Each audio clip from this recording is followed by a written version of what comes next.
have him locked up and he's still killing people? I found... And he was the best. If Clyde wants you dead, you're dead. We're gonna lock this...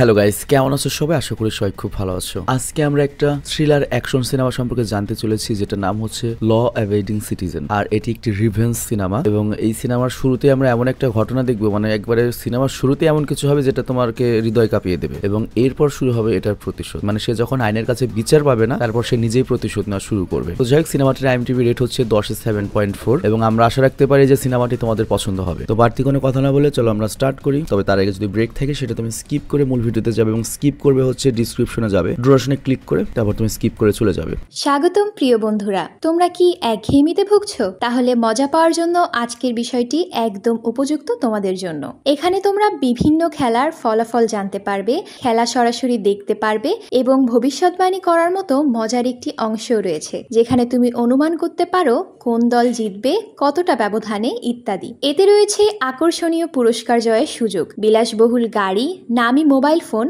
computer এবং আরো অনেক কিছু। এটি এমন একটি বিশ্বস্ত জায়গা যেটি PSG এর মতো আন্তর্জাতিক খেলার দলের পৃষ্ঠপোষকতা পেয়েছে, তাই এতে কোনো সন্দেহের সুযোগ নেই। নতুন কিছু খেলার সংযোজন হয়েছে, যেমন দ্রুতগতির চ্যালেঞ্জ খেলা ও মুরগির পথ চলা খেলা, যেখানে সহজেই খেলে আনন্দ নেওয়া যায়। আর হ্যাঁ, যদি তুমি আমাদের প্রচারমূলক সংকেত ব্যবহার করে নিবন্ধন করো, তাহলে পেতে পারো 12,000 টাকা পর্যন্ত পুরস্কার একদম বিনামূল্যে। সঙ্গে থাকবে প্রথম জমাই অর্থের পর বিনামূল্যে ঘূর্ণনের সুযোগও। অর্থ গ্রহণ ও প্রেরণ করা যাবে খুব সহজভাবে, নগদ, বিকাশ, রকেট, ব্যাংক হিসাব সহ আরো অনেক মাধ্যমে। তাই আর দেরি না করে উপরে থাকা স্থায়ী মন্তব্যে ক্লিক করো, সেখানে নিবন্ধনের প্রক্রিয়া রয়েছে।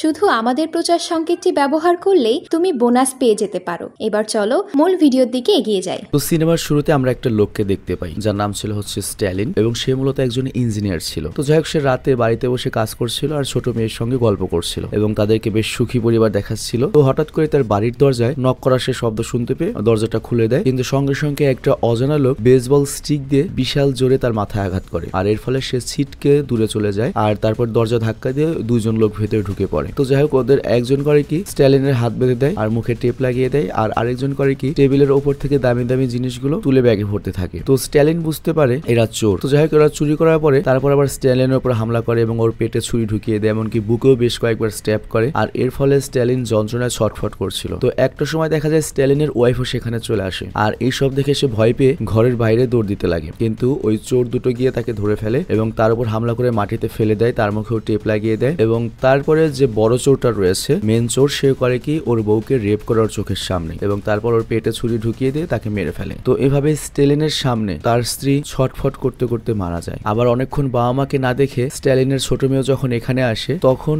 ওই সাইকো কিলার করে কি ওই বাচ্চা মেয়েটিকে কোলে তুলে অন্য ঘরে নিয়ে যায় এবং সেখানে ওই বাচ্চা মেয়েটিকে রেপ করে মেরে ফেলে। আর এভাবে স্ট্যালিনের চোখের সামনে পুরো ফ্যামিলি ধ্বংস হয়ে যায় এবং তার চোখ দিয়ে জল বেরিয়ে আসে এবং সে অজ্ঞান হয়ে যায়। তো এর বেশ কিছুদিন কেটে যায়, আমাদেরকে একজন পেশাদার উকিলকে দেখানো হয় যে খুবই রেপুটেড নাম করা একটা উকিল এবং তার কেসের সাকসেস রেট হচ্ছে 96% এর উপরে। তো যাই হোক, তিনি স্ট্যালিনের কেসটা লড়ছিলেন স্ট্যালিনের পক্ষে। তো স্ট্যালিন এরপর করে কি উকিলের সঙ্গে দেখা করতে আসে আর এখানে উকিল জানায় ডার্বি আর MS, মানে ওই দুই চোরের বিরুদ্ধে সেরকম কোনো স্ট্রং এভিডেন্স না থাকার কারণে ওরা হয়তো কালকেই ছাড়া পেয়ে যাবে। তো এখানে ডার্বি হচ্ছে সেই কালপ্রিট যে হচ্ছে স্ট্যালিনের ওয়াইফ এবং মেয়েকে রেপ করে মেরে ফেলেছিল আর MS ছিল হচ্ছে তার পার্টনার। তো যাই হোক, এখানে উকিল জানায় যেহেতু তুমি ডার্বির বিরুদ্ধে মামলা করেছিলে, তখন আমি বুঝতে পেরেছিলাম যে এভিডেন্সের অভাবে আমি কেসটা হয়তো হেরে যাব। মানে ডার্বিরাই গিয়ে যে মেরেছে এরকম কোনো শক্ত প্রমাণ পাওয়া যায়নি। চিন্তা করো, মানে এখানে স্ট্যালিনের যে সাক্ষী এটা গ্রহণযোগ্য নয়। একটা মানুষ তার স্ত্রী সন্তানকে হারিয়েছে, তার সাক্ষী নিচ্ছে না, কারণ ওইখানে ক্যামেরা ট্যামেরা বা আরো কেউ দেখেনি। এই জন্য আবার উকিলও কেস হারতে যাচ্ছে না, সে নাম করা উকিল, তার পার্সেন্টেজ কমে যাবে। তো এই জন্য উকিল করেছে কি ওই শয়তান ডার্বির সাথে একটা ডিল করেছে। তো উকিল বলে আমি কেসটা হেরে যেতে চাই না এবং ডিল অনুযায়ী ডার্বি করবে কি MS এর বিরুদ্ধে রাজসাক্ষী দেবে। তার ফলে কি হবে, স্টালিনের পক্ষে আরেকজন সাক্ষী বাড়বে। তো এর ফলে কি হবে,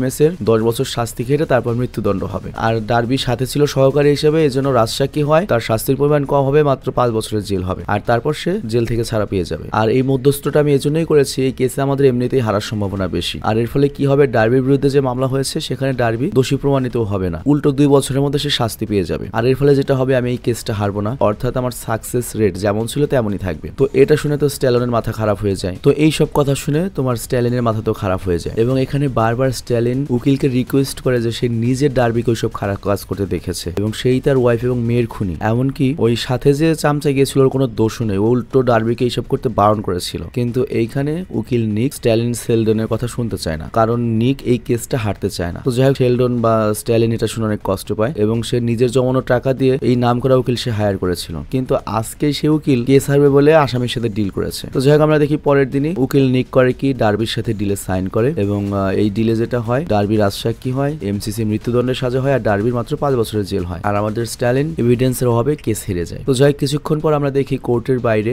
ডার্বির সাথে নিক হাত মেলাচ্ছে, কিন্তু নিকের মুখ দেখেই বোঝা যাচ্ছে সেই রায়ে খুশি নয়, সে একরকম বাধ্য হয়েই মোটামুটি এই ডিলটা করেছিল আর দূর থেকে এইগুলো স্ট্যালিন সব দাঁড়িয়ে দেখছিল আর এগুলো দেখে তার সব আশাও মিটে যায় এবং সে অনেক কষ্ট পায়। তো যাই হোক ওই দিন রাতেও বাড়ি ফিরে আসে, ওর মন তেমন ভালো ছিল না আর এরপর তার স্ত্রী যখন তার কারণ জানতে চায় সে তার প্রেগনেন্ট ওয়াইফকে জড়িয়ে ধরে এবং বলে কিছু না, আর এইভাবেই 10টা বছর কেটে যায়। আর এরই মধ্যে নিকির একটা মেয়ে হয়েছে মানে উকিলের এবং তার বয়স এখন 10 বছর। তো নিক তার মেয়েকে অনেক ভালোবাসে আর তার মেয়ের নাম হচ্ছে ড্যানিস। তো যাই হোক ড্যানিসের স্কুলের পারফরমেন্স ছিল, তো এই জন্য নিকের ওয়াইফ নিককে বলে যে তোমাকে পারফরমেন্সে থাকতে হবে, মেয়ের ওই পারফরমেন্স দেখতে হবে। বাট উকিল নিক বলে আমি অনেক ব্যস্ত থাকবো আজকে, ওই পারফরমেন্সে প্রেজেন্ট থাকতে পারবো না। তো এটা শুনে তার স্ত্রী অনেক কষ্ট পায়। তবে নিক আজকে কেন ব্যস্ত এর কারণটা হচ্ছে আজকে ওই যে দ্বিতীয় যে এটা ছিল চোর, ওর মৃত্যুদণ্ড দেওয়া হবে, 10 বছর হয়েছে। তো এই জন্য নিক যায় হচ্ছে জেলে আর সেটা ছিল একটা হলঘর এবং নিচে সবাই চেয়ারে বসেছিল আর স্টেজের পর্দা খুলে দেওয়া হয় এবং আমরা দেখতে পাই ওই দ্বিতীয় চোরকে মেশিনের সাথে হাত পা টান টান করে শক্ত করে বেঁধে রাখা হয়েছে এবং তার শরীরের বিভিন্ন জায়গায় স্যালানের মতো সেট করে দেওয়া হয়েছে আর ওই পাইপগুলোকে একটা মেশিনের সাথে সেট করে দেওয়া হয়েছে যার মধ্যে 3 ধরনের লিকুইড রাখা ছিল, মানে ওই লিকুইড বা ইনজেকশন দিয়ে ওকে মেরে ফেলা হবে। বাট তখন ওই দ্বিতীয় চোর বলতে থাকে আমি একজন নির্দোষ মানুষ, আমাকে বিনা কারণে মেরে ফেলা হচ্ছে, আমার কোনো দোষ নেই। তো এটা বলে সে কাঁদতে থাকে, বাট কেঁদে তো আর লাভ নেই। তখনই ওই মেশিনের সুইচ অন করে দেওয়া হয় এবং পরপর এবং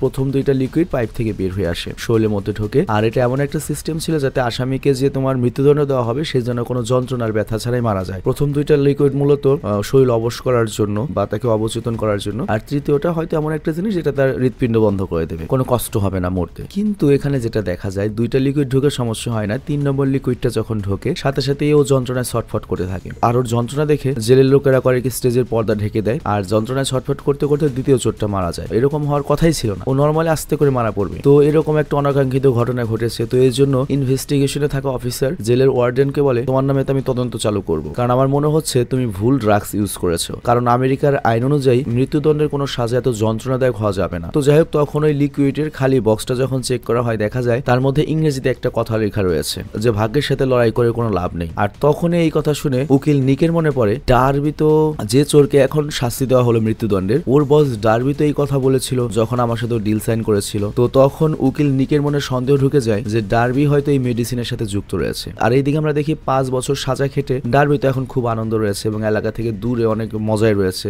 মেয়েটে নিয়ে এখনো মাদক টাদক বিভিন্ন ক্রাইমের সাথে জড়িত। তো ওর গোপন ঠিকানার সন্ধানে পেয়ে পুলিশ সেদিকে রওনা দেয় আর এইদিকে ওর তখনই ওর ফোনে একটা রিংটোন বেজে ওঠে। তো ডার্বি করে কি তার ফোনটা তোলে আর ফোনের ওপাশ থেকে একজন অজানা লোক বলে কিছুক্ষণের মধ্যেই তো তুই মারা পড়বি, তোকে মারার জন্য লোক আসছে, তুই তোর পাশে থাকা পিস্তলটা নিয়ে আর বেরিয়ে যা। তো ডার্বি বুঝতে পারে না কার সাথে কথা বলছে, তবে সে অবাক হয়ে যায় কারণ ওখানে পিস্তল সত্যি ছিল। তো এরই মধ্যে সে পুলিশের গাড়ির শব্দ শুনতে পায় আর ডার্বি বুঝে যায় পুলিশ তার সন্ধান পেয়ে গিয়েছে, পুলিশরা হয়তো তাকে মারতে আসছে কোনো কারণে। তো ডার্বি ভয় করে কি ওই ফোনে যার সাথে কথা বলছিল তার ইনস্ট্রাকশন শুনে সেই দিকে এগিয়ে যায় আর তারপর সেখানে গিয়ে দেখে একটা গাড়ি, ওই গাড়ির মধ্যে ঢুকে পড়ে, কিন্তু গাড়ির ভেতর ঢুকে দেখে একটা পুলিশ ঘুমাচ্ছে। তো ডার্বি করে কি তার মাথায় বন্দুক ঠেকায় এবং তাকে সেখান থেকে ড্রাইভ করে পালিয়ে নিয়ে যেতে বলে। আর কিছুক্ষণ পরে আমরা দেখি পুলিশ একটা ফাঁকা জায়গায় দাঁড়িয়ে রয়েছে এবং ডার্বি তাকে গান পয়েন্টে নিয়েছে। বাট তখনই আমরা দেখতে পাই হঠাৎ করে পুলিশ করে কি মুখোশ খোলায় এবং আমরা দেখতে পাই এটা আমাদের সে স্ট্যালিন এবং সেই মূলত ডার্বিকে কল করেছিল। তো ডার্বি তখন বন্দুক দিয়ে গুলি করতে যায়, বাট ডার্বির হাতে যে বন্দুক ওটা তো স্ট্যালিনই রেখেছে এবং ওই বন্দুকটা তো একে তো নকল, তারপর ওই বন্দুকে ছিল হচ্ছে তোমার মাছের কাঁটা, মানে অবশ করার মতো একটা কাঁটা ছিল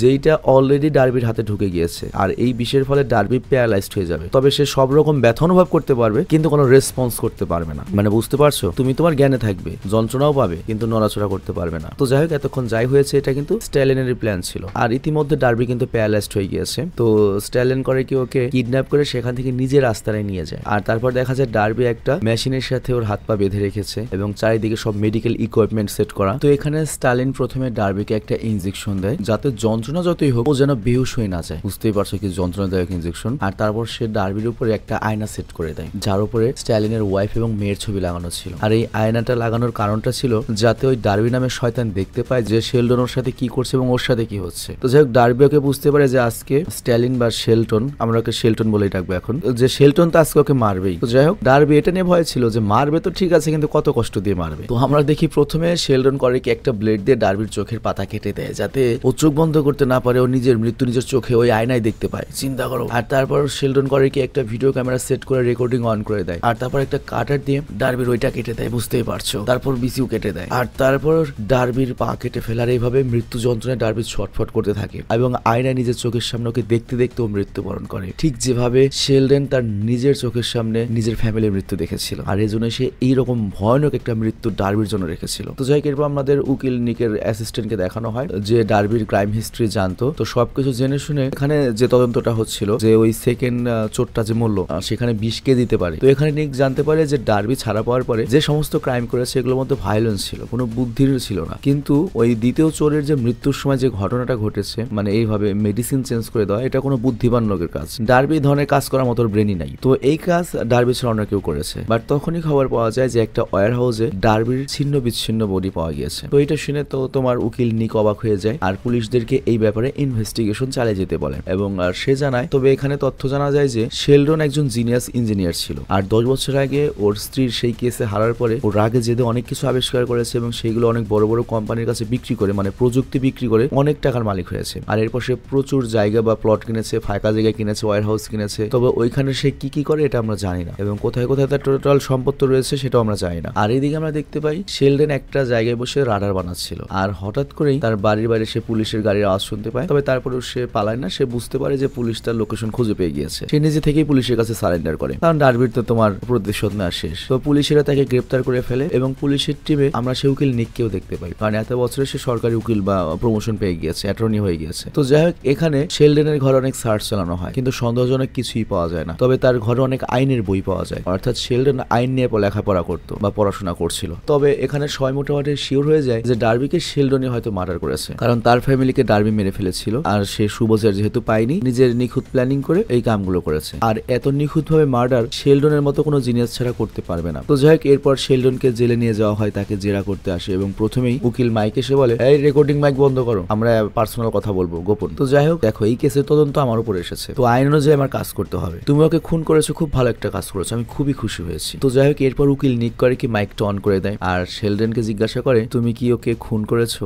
শেলডন বলে, আমি ডার্বির মৃত্যু চেয়েছিলাম। নিক আবারও জিজ্ঞাসা করে, তুমি কি ওদের এমন মৃত্যুর প্ল্যানিং করেছিলে? শেলডন বলে, হ্যাঁ, আমি দিন রাত ধরে ওদের মারার জন্য প্ল্যানিং করেছিলাম। তো নিক খুশি হয় এবং সেখান থেকে চলে যাচ্ছিল, কারণ সে তার উত্তর পেয়ে গিয়েছে যে শেলডনই মেরেছে। বাট তখনই শেলডন পেছন থেকে উকিল নিককে ডাক দেয় এবং সেখানে বসতে বলে। নিক বলে, না, আমার হাতের সময় নেই, আমার কাজ হয়ে গিয়েছে, আমার যা জানার জেনে নিয়েছি। বাট শেলডন হাসে এবং তাকে বলে, না, আমি তো তোমাকে বলিনি আমি খুন করেছি, আমি বলেছি আমি চাইতাম ডার্বি আর জেমস, মানে ওই দ্বিতীয় চোর, ওরা মারা যাবে এবং আমার জায়গায় যে থাকবে সে এটাই চাইবে, কিন্তু আমি তো এটা বলিনি যে আমি ওদেরকে মার্ডার করেছি। আর তাছাড়া তোমাদের কাছে তো আমার বিরুদ্ধে কোনো শক্ত এভিডেন্সও নেই যে কোর্ট আমাকে সাজা দেবে। আর এর সাথে শেলডন আরো বলে, যদি পারো তাহলে আমার বিরুদ্ধে এভিডেন্স কালেক্ট করে নিয়ে আসো। তো এইসব শুনে তো নিকের মাথা খারাপ হয়ে যায়, কারণ সেই আইনের ফাঁক ফোকর দিয়ে আবার ও বেরিয়ে যাবে, ডাইরেক্ট প্রমাণ তো আর নেই। তবে সে এটা ঠিকই বুঝতে পেরেছে এই হত্যার পেছনে শেলডন রয়েছে, কিন্তু ওদের কাছে কোনো প্রমাণ নেই, ঠিক যেভাবে আজ থেকে 10 বছর আগে শেলডনের বিচার সে পায়নি, এই জন্যই ডাইরেক্ট প্রমাণ নেই। তো উপায় না পেয়ে উকিল নিক তখন শেলডনকে জিজ্ঞাসা করে, তুমি কি চাও? তো শেলডন তখন বলে, আমি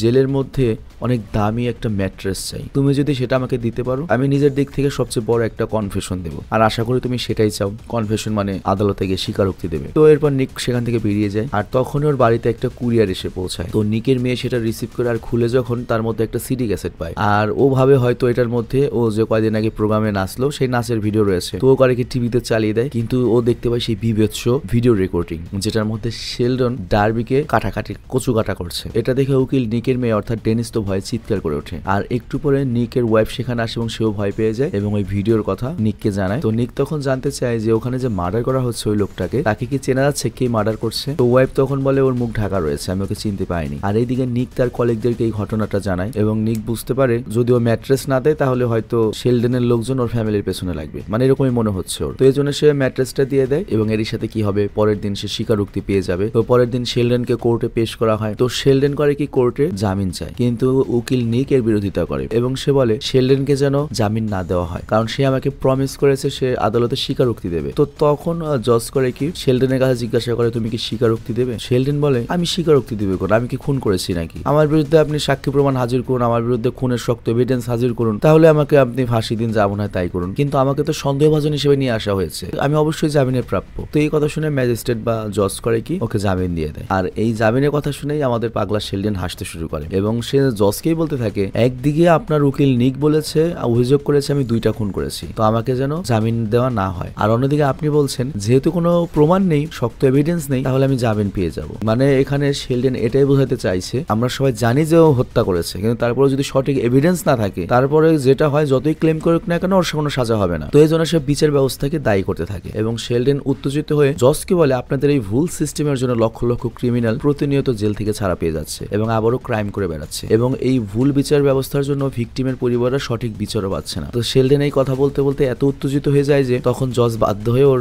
জামিন ক্যান্সেল করে দেয়। তবে তারপরে আবার পাগলা শেলডন হুমকি দেয় উল্টো জজকে, তোমাকে আমি দেখে নেব। মানে জজ কোন দিকে যাবে ভাই? তো যাই হোক এরপর উকিল নিক আবারও শেলডনের কাছে আসে, মানে ওকে কনফেশন বা স্বীকারোক্তি দিতে বলে এবং ডাইরেক্ট বলে যে আমি জানি তুমি ডার্বি এবং জেমসের খুনের সাথে যুক্ত, মানে জেমসকে যে মৃত্যুদণ্ড দেওয়া হবে সেটা যদি সরকারি লিকুইডে হতো তাহলে সেটা সরকার মৃত্যুদণ্ড দিত, কিন্তু যেহেতু আমাদের শেলডন বিষ দিয়ে দিয়েছিল তার মানে শেলডনই তাকে হত্যা করেছে। তো এই জন্য নিক বলে তুমি সময় নষ্ট না করে আমাদেরকে সব জানিয়ে দাও। তো এরপরে শেলডন বলতে শুরু করে হ্যাঁ আমি ডার্বিকে মার্ডার করেছি, প্রথমে আমি ওকে ডাক্তারের নাইফ দিয়ে ওর চোখের পাতা কেটেছি, তারপর ওর লিঙ্গ কেটেছি, তারপর ওর বিচি কেটেছি, তারপর ট্রি কাটার তোর পা কেটেছি, তারপর মরার জন্য রেখে দিয়েছি। আর জেমসের মার্ডারটা আমি কিভাবে করেছি জানো? যে মেডিসিন কোম্পানি থেকে তোমাদের জেল মেডিসিন অর্ডার করেছিল আমি প্রথমে সেই কোম্পানির সার্ভার হ্যাক করেছি, তারপর 3 নম্বর যে মেইন ড্রাগসটা যেটা অপরাধীকে মেরে দেবে সেটা আমি নিজের বাড়িতে ডেলিভারি করিয়েছি এবং সেই বক্সে আমি বিষাক্ত ড্রাগস ঢুকিয়ে দিয়েছি যাতে ছটফট করতে করতে মরে, আর এরপর সেটা জেলে ডেলিভারি করে দেই। আর এই ভুল ড্রাগসের ফলে জেমসের খুব যন্ত্রণাদায়ক মৃত্যু হয়েছিল যেটা আমি চেয়েছিলাম। তো যাই হোক এখানে এই উকিল নিক বুঝতে পারে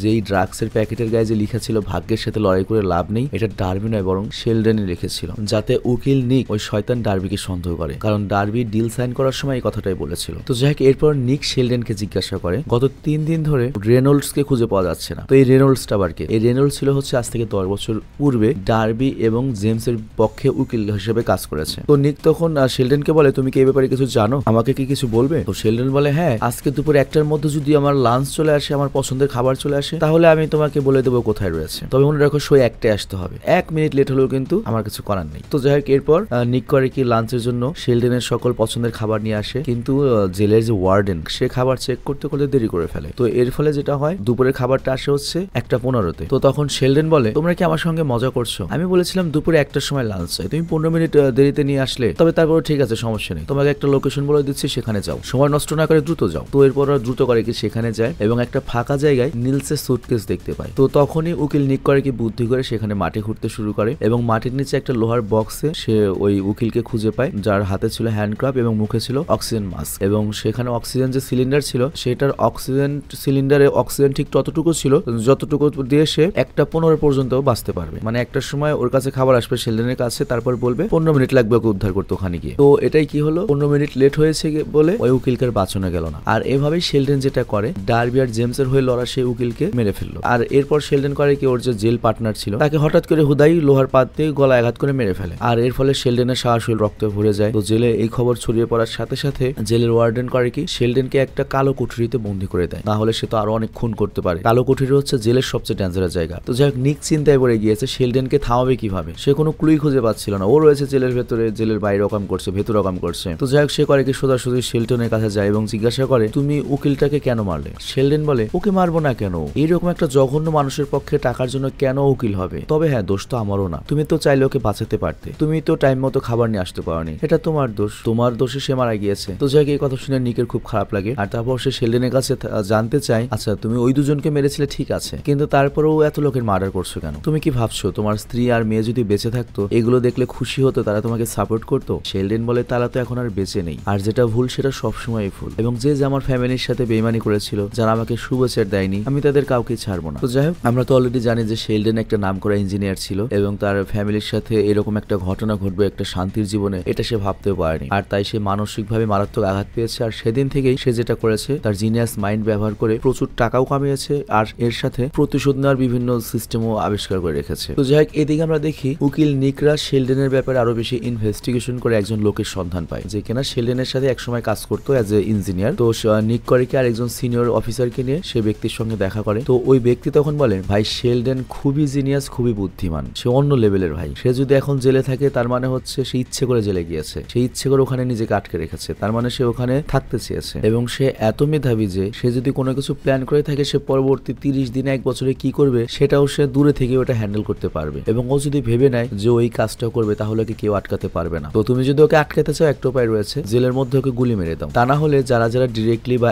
ইনডিরেক্টলি ওর ওয়াইফ বা মেয়ের খুনের সঙ্গে জড়িয়ে রয়েছে তাদের সবাইকেও মেরে ফেলবে। তো এই কথা বলে ওই লোকটা সেখান থেকে চলে যায়। আর এসব শুনে তো নিক আর ওই সিনিয়র অফিসারের মাথা খারাপ হয়ে যায়। আর তারপর তারা যায় হচ্ছে ওই মহিলা জাজের কাছে এবং তারা বলে যে শেলডেনকে আরো কিছুদিন জেলের কাস্টডিতে রাখতে। তবে তারপরেও জাজ করে কি কোনো এভিডেন্স ছাড়াই শুধুমাত্র নিকের কথায় মানে উকিলের কথাই কাজে পারমিশন দিয়ে দেয়, যেটা বেআইনি ছিল, যে খাতির অনেক কিছু হয় আইনে। বাট তখনই জাজের কাছে কল আসে আর সে যখনই ফোনটা কানের কাছে ধরে তখনই সেই ফোনটা ব্লাস্ট হয়ে যায় এবং সে মাথা ফেটে রক্তাক্ত অবস্থায় মারা যায়। আর এখানে লক্ষ্য এই মহিলা জজই কিন্তু সেই সময়ে শেলটনের স্ত্রী এবং তার মেয়ের বিচারের রায় দিয়েছিল। আর এই দিকে আমরা দেখি নিকের যে অ্যাসিস্ট্যান্ট ওই মেয়ে সে জানায় যে শেলডন তার সমস্ত সম্পত্তি পানামার একটা কোম্পানির নামে কিনেছে। তো এই জন্য নিক সিদ্ধান্ত নেয় ইনভেস্টিগেশনের জন্য তার যদি পানামা যেতে হয় তাও সে যাবে। আর এইদিকে শেলডন আজকে আবার নতুন আর একটা অফার দেয়, বলে আজ সকাল 6টার মধ্যে তুমি যদি আমাকে জেল থেকে মুক্ত না করো তাহলে আমি সবাইকে মেরে ফেলবো। তবে ওর কথা কেউ বিশ্বাস করে না, মানে নিকের সব সহকর্মীকে মেরে ফেলবে, বাট ওর কথা কেউ বিশ্বাস করে না। তবে তারপরেও সবাই খুব আতঙ্কিত ছিল। আমরা দেখি সারা রাত ধরে নিকের যত কলিগরা ছিল তারা সবাই আতঙ্কিত, কিন্তু যখনই তারা দেখে 6টা বেজে গিয়েছে তারপরেও কোনো দুর্ঘটনা ঘটেনি তখন তারা সিদ্ধান্ত নেয় বাড়ি গিয়ে রেস্ট করা যায়। তো যাই হোক, নিকের কাছ থেকে বিদায় নিয়ে যখনই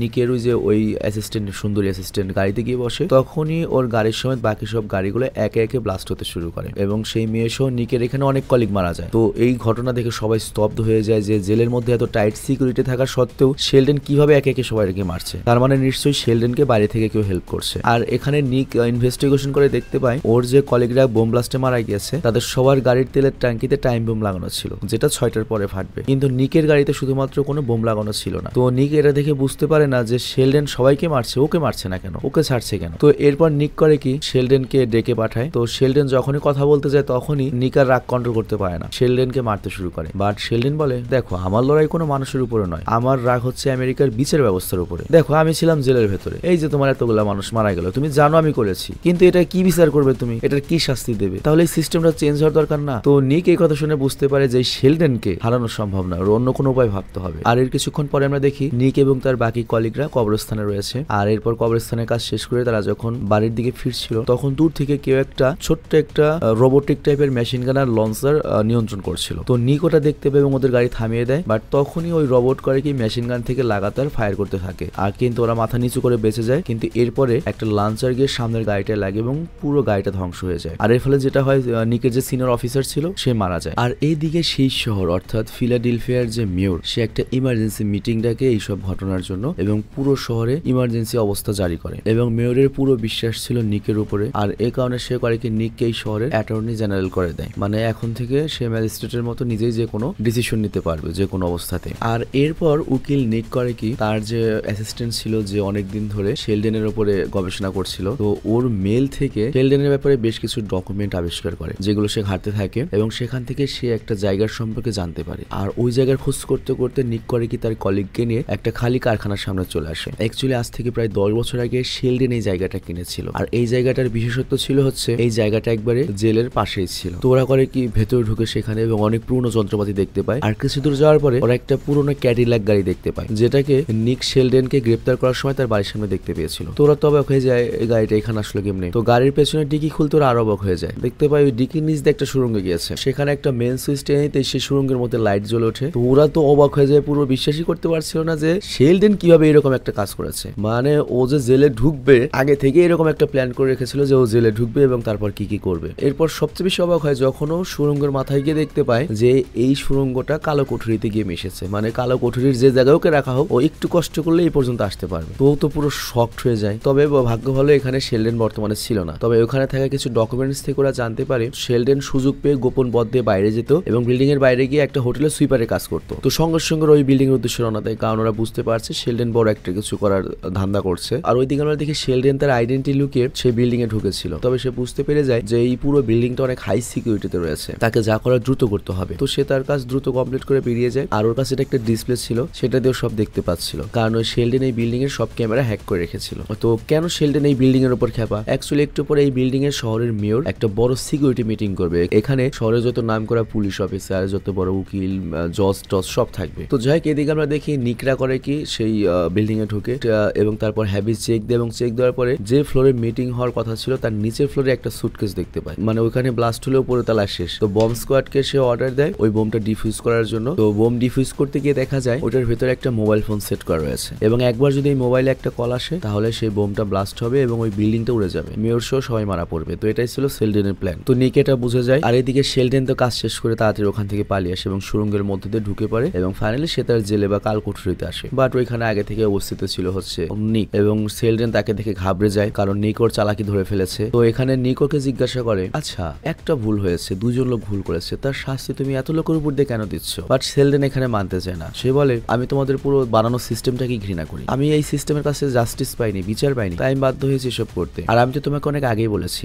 একটা ভাবে আমি থামবো, যে কেসগুলো রয়েছে সেগুলো তুমি যদি বন্ধ করে দাও বা আমাকে যদি ছেড়ে দাও তাহলে আমি থামবো, কিন্তু তুমি তো আমার কথা শোনোনি, বাট এখন আমার আর কিছুই করার নেই, এই ভুলের সাথে তোমরা সবাই পাবে। তো এই কথা বলেই শেলডেন করে কি তার মোবাইল দিয়ে কল করতে যায়, মানে বোমটা ফাটাবে। বাট নিক তখন বলে, প্লিজ তুমি থামো, আমি শেষবার মতো ওয়ার্নিং দিচ্ছি, তুমি কল করো না, তুমি যদি কল করো তাহলে তুমি সারা জীবনের জন্য নিজেকে ক্ষমা করতে পারবে না, তোমার জীবনের সবচেয়ে বড় ভুল হবে। বাট শেলডেন তো মনে করো আসলে প্রতিশোধের নেশায় প্রথমে হয়তো ঠিক ছিল, তোমার ডার্বি পর্যন্ত মারা, তারপর ওই উকিল পর্যন্ত মারা ঠিক ছিল, কিন্তু এরপরও যা শুরু করেছে এগুলো ঠিক হয় নাই। জেনারেলি আমাদের শেলডেন নিজে এখন ভিলেন হয়ে গিয়েছে। তো শেলডেন এখন আর কোনো কথা শুনে না এবং কল দিয়ে দেয়। বাট সঙ্গে সঙ্গে নিক সেখান থেকে বেরিয়ে যায়। তো যাই হোক, নিক চলে যাওয়ার পরে মানে নিক শেলডেনকে কিছুই বলে না, জাস্ট ওখান থেকে বেরিয়ে গিয়ে লক করে দেয়। আর এর কয়েক সেকেন্ড পরেই শেলডেন বিপ সাউন্ড শুনতে পায় এবং দেখতে পায় সে যে ওই বিল্ডিং এ যে বোমটা রেখে এসেছিল সেই বোমটা মূলত ওর বেডের নিচে রয়েছে এবং বুঝতে পারে নিক তার প্ল্যান বুঝতে পেরেছিল আর তাই সে সেটাকে নিয়ে চলে এসেছে। আর এটা নিকেরই প্ল্যান শেলডেনকে আটকানোর। তো যাই হোক, এরপর শেলডেন নিজেকে বাঁচানোর জন্য সুড়ঙ্গের গেট খুলতে যায়, বাট নিকের কলিগ তো বাইরে থেকে ওটা লক করে দেয়। তো এখন শেলডেনের কাছে বেরোনোর আর কোনো উপায় ছিল না। তো শেলডেন যখন বুঝতে পারে মৃত্যু নিশ্চিত, সে করে কি বেডের উপর বসে পড়ে, তার মুখ ফ্যাকাশে হয়ে যায় এবং সে বুঝতে পারে তার সাথে এখন যেটা হচ্ছে এটা ঠিকই হচ্ছে, কারণ যারা অপরাধ করেছিল তাদেরকে সে শাস্তি দিয়েছিল আর এরপর তো সেও এখন অপরাধী। আর তার হাতে সময় রয়েছে মাত্র 40 সেকেন্ড পরে বোমটা ব্লাস্ট হবে আর এখন মাত্র কয়েক সেকেন্ড বাকি রয়েছে। তো ওর হাতে যে মেয়ের ব্যান্ডটা ছিল সেটাও হাতে নেয় এবং সেটার দিকে তাকিয়ে থাকে আর তারপরে হঠাৎ করে বোমটা ব্লাস্ট হয়ে যায় এবং কিছুক্ষণের মধ্যে জোরে একটা ব্লাস্ট হয় এবং আমরা দেখি ততক্ষণে নিক জেল থেকে বাইরে বেরিয়ে এসেছে। আর এইভাবেই নিক করেছে কি, শেলডেন যে একটা সাধারণ মানুষ ছিল পরে দানব হয়ে গিয়েছিল তাকে দমন করলো আর কি। তো যাই হোক, এরপর নিক যায় হচ্ছে তার মেয়ের অনুষ্ঠানে, তার মেয়ে কি পারফরমেন্স করছে সেটা দেখার জন্য এবং নিক বুঝতে পেরেছে ফ্যামিলি খুবই ইম্পর্টেন্ট এবং এই ফ্যামিলি সমস্যায় কিন্তু শেলডেনকে ধ্বংস করে দিয়েছে, একটা মনস্টার বানিয়ে দিয়েছিল। তো এখানে এই সিনেমাটি শেষ হয়ে যায়। তো যাই হোক, শেলডেন ব্যাচেলার জন্য আসলে খারাপই লাগছে আমার। তো কেমন লেগেছে সিনেমাটি কমেন্টে অবশ্যই জানাবে। ভালো থাকবে, সুস্থ থাকবে এবং এই ধরনের রিভেঞ্জ টাইপ সিনেমা যদি তোমরা আরো দেখতে চাও কমেন্টে জানাবে। ঠিক আছে, বাই।